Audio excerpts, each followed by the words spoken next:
કેમ છો વિદ્યાર્થી મિત્રો? આજે આપણે ધોરણ 10 માં સૌથી ઇમ્પોર્ટન્ટ ચેપ્ટર સંભાવના એમાં પત્તા વિશેની માહિતી મેળવવાના છીએ. તો સૌથી પહેલા ટોટલ પત્તા કેટલા હોય છે? 52. એની અંદર 26 પત્તા હોય છે કાળા અને 26 પત્તા હોય છે લાલ. હવે એમાં પણ કેટલાક પ્રકારો છે, જેમ કે એની અંદર મુખ મુદ્રા વાળા એટલે કે ચિત્રવાળા પત્તા હોય છે, જેમ કે રાજા છે, ગુલામ છે, રાણી છે, એક્કો છે, એ બધાના 4-4 પત્તા હોય છે. એટલે કે મુખ મુદ્રા વાળા કેટલા પત્તા છે? ટોટલ 12 પત્તાઓ છે આપણે. બરોબર? ચલો આગળ. હવે આપણે જોઈએ એમાં કાળીના પત્તા કેટલા છે? તો 13 હોય છે.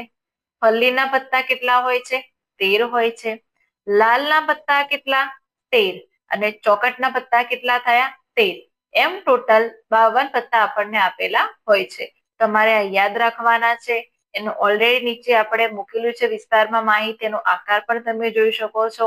અને આવી રીતે તમારે યાદ રાખવાના છે. આમાંથી કોઈ ના કોઈ પ્રશ્ન પૂછાય જ છે પરીક્ષામાં, તો તમારે આ તમારે ખાસ યાદ રાખવાનું છે.